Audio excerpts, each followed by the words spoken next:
Okay, सो अब हम करने वाले हैं क्लास 9th का सब्जेक्ट मैथ्स, चैप्टर नंबर 4। इस चैप्टर का नेम है linear equation in two variable. क्या है? Linear equation in two variable. आज हम करेंगे इसकी एक्सरसाइज 4.1। इंट्रोडक्शन की जो वीडियो है वो मैंने पहले वाले पार्ट में बना दी है, वो आप सभी बच्चे देखेंगे और उसे समझेंगे। चैप्टर बहुत डिफ़िकल्ट नहीं है, इजी है, समझ में आ जाएगा। एक बार देखोगे तसल्ली से तो आपको सब कुछ समझ में आएगा। चलिए क्वेश्चन नंबर 1 देखते हैं। यहाँ क्या बोला जा रहा है, इस पूरे 4.1 में सिर्फ 2 ही क्वेश्चन और ज़्यादा क्वेश्चन नहीं है। आपको सिर्फ इक्वेशन सेट करनी है और इसके अलावा कुछ नहीं करना। चलो स्टार्ट करते हैं हम। The cost of a notebook is twice the cost of a pen. एक नोटबुक की जो कॉस्ट है वो दुगनी है पेन के कॉस्ट से। एक जो नोटबुक के प्राइस है, मान लो इस नोटबुक के प्राइस 10 रुपये हैं, तो ये दुगने हैं पेन के प्राइस से। पेन कितने का होगा इसका मतलब 5 रुपये का होगा, ऐसे समझ सकते हैं। यहाँ तो मैंने आपको सिर्फ एक एग्जाम्पल दिया है। Right a linear equation. Linear equation लिखनी है, 2 वेरिएबल्स के अंदर रिप्रेजेंट करनी है। और बुक के अंदर आपको हिंट भी दे रखा है कि आपको नोटबुक की कॉस्ट लेनी है x रुपीज़ और पेन की कॉस्ट लेनी है y rupees. That's it. Notebook लेनी है x रुपीज़, पेन लेना है y रुपीज़।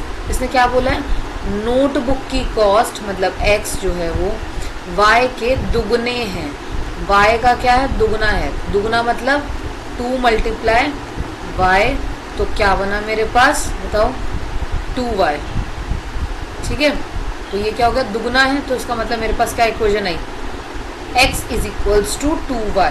इक्वल बोल रहा है ना, दुगने में। अब इसको हम, इस इक्वेशन को हम सिंप्लीफाई कर लेते हैं जैसे करते आए हैं। ठीक है, कैसे करेंगे, x ये इधर किसका है, प्लस का है, और इधर जाके किसका हो जाएगा, माइनस का, और यहाँ पे सिंपली 0। दैट्स इट, हो गया क्वेश्चन सॉल्व। यहाँ पर मैंने एक नोट डाल रखा है जो इस चैप्टर के लिए बहुत बेसिक है।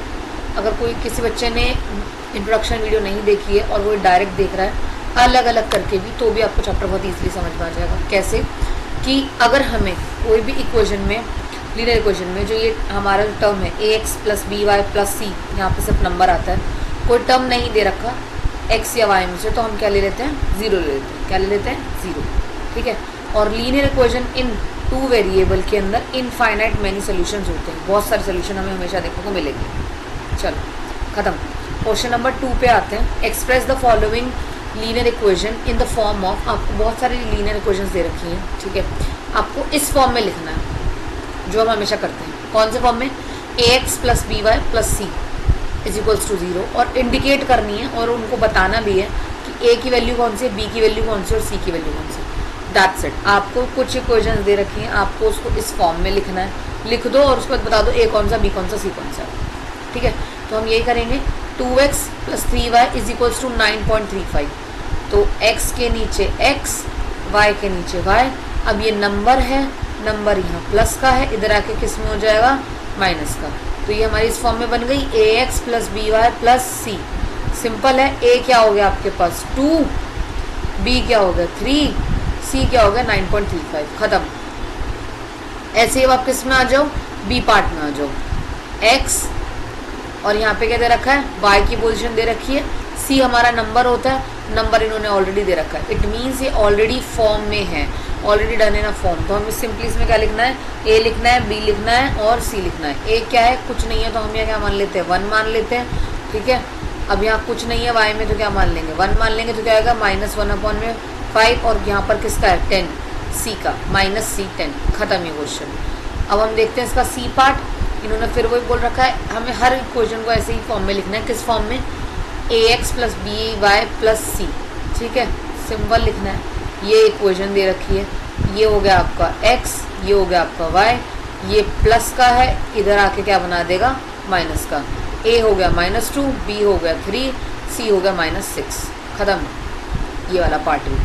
नेक्स्ट पे आ जाओ।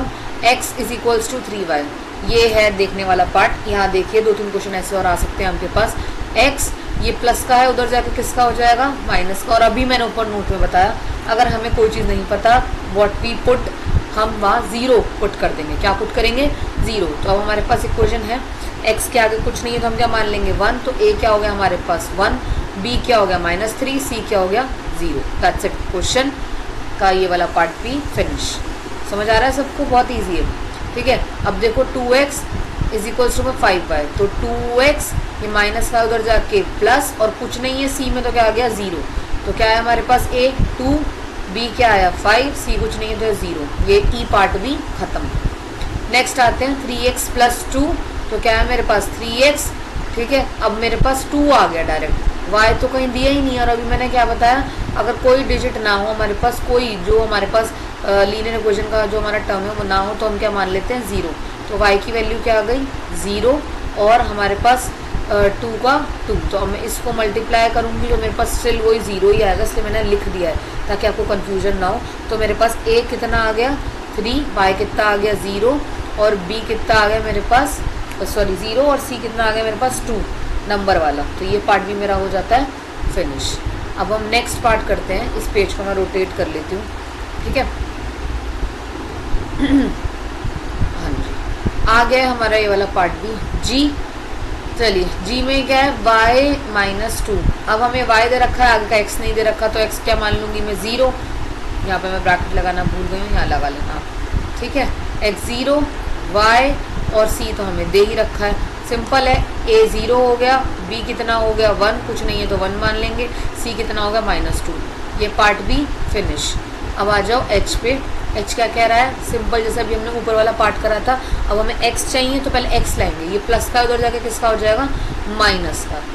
y हमारे पास है नहीं तो क्या बन गया 0, और 5 हमारा यहाँ पे प्लस का प्लस में ही रहेगा। अब मेरे पास a क्या हो गया -2, b क्या हो गया 0, c क्या हो गया 5। That's it. ये होती है हमारी यहाँ पर 4.1 फिनिश। अगर अब किसी को समझ में नहीं आई हो तो तसल्ली से ये वीडियो दोबारा देखना और आपको समझ में आ जाएगी विदिन 7 मिनट्स, ठीक है। चलो अब हम मिलेंगे 4.2 में नेक्स्ट एक्सरसाइज के साथ। Bye bye.